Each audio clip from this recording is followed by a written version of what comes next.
I always dreaded coloring hair because it was the most tedious part to do in my opinion. But now I absolutely love it and it's one of my favorite parts when coloring. This is because I finally found a style that is quick, simple, and looks stunning. I am Grecia, also known as Grace, and I will show you how to draw and color the smoothest, silkiest hair for your drawing.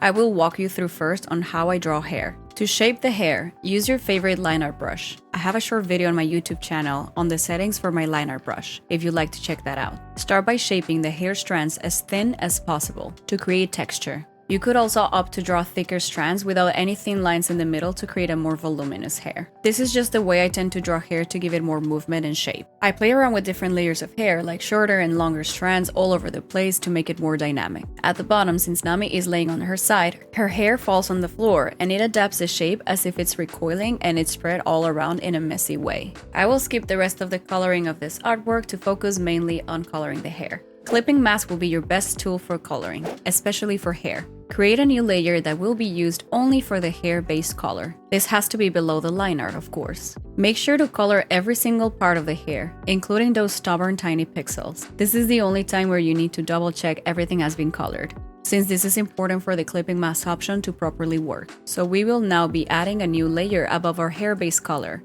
and select the option clipping mask. Unlike conventional methods where you start shading the hair and add the highlights at the end, we will add the highlights first to create the dynamic divisions of the hair. With the medium brush on the airbrushing tab, grab a lighter orange, almost yellow, and start softly adding curved strokes on various areas of the hair. The common one is right above the forehead, between the ends of the fringe and the top of the scalp. Once you decide on the highlight areas, go back to the base color and now counter shade the highlights, creating randomized strokes to mimic hair strands, making a half circle shape on either side of the highlight. I am using one of the brushes that I purchased from Jinx Sketch, which I will link below in the description box. This brush is similar to Water Pen in the calligraphy tab of the default brushes in PROCREATE, in case you don't want to purchase brushes. So now we will create a gradient of different shades of orange, starting from the lightest color of the highlight, outwards in between highlight sections. Grab a darker shade of orange. Normally, I go further to the left of the color gradient to make it a more dull and less vibrant color for a softer look. The lines are looking a bit harsh, so we will take back the base orange color and use our medium brush to soften the strokes and blend them together, but just barely. Now as it is, it looks pretty good, so you could stop shading up to this point and still have a very good looking soft hair.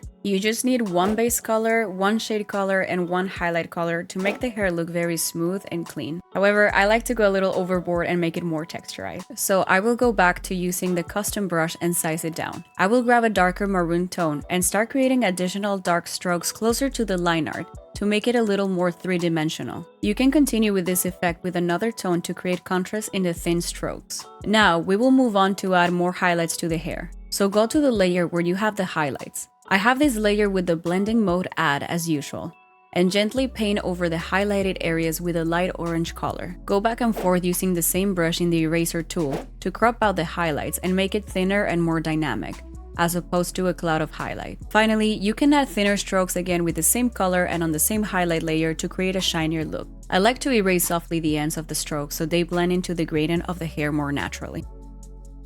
As an optional step, I like to add different tones different from the original hair color to make it look smoother and more colorful. For these, I will merge the layers for the hair shading and the hair base color in order to create an additional layer above them. Once more, select the clipping mask option, and with a nice purple-pink color, we're adding a smooth layer of color on the ends of the hair. Change the blending mode to screen so the color appears lighter and softer. This gives the hair a bit more life as opposed to sticking to a monotone style. You can also deepen the darkness of the shaded parts of the hair so it creates depth. Finally, you can add a few extra strands of hair on top of your line art layer, so it looks a bit more natural. Also, a thing that I've been enjoying lately is changing the line art color depending on the base color. So for this, you create yet another layer on top of the line art, and select the clipping mask option. For the hair, I will grab a dark orange color and go through the hair area. If you notice, this blends the line art, making it look smoother, making the highlights pop a lot more. And there you have it, this is how I've been coloring hair lately. I normally change my coloring style for hair from time to time because I like to experiment with different techniques, but so far this one has been my absolute favorite. Hopefully it is not too difficult to follow along and you found this helpful. Thank you so much for watching.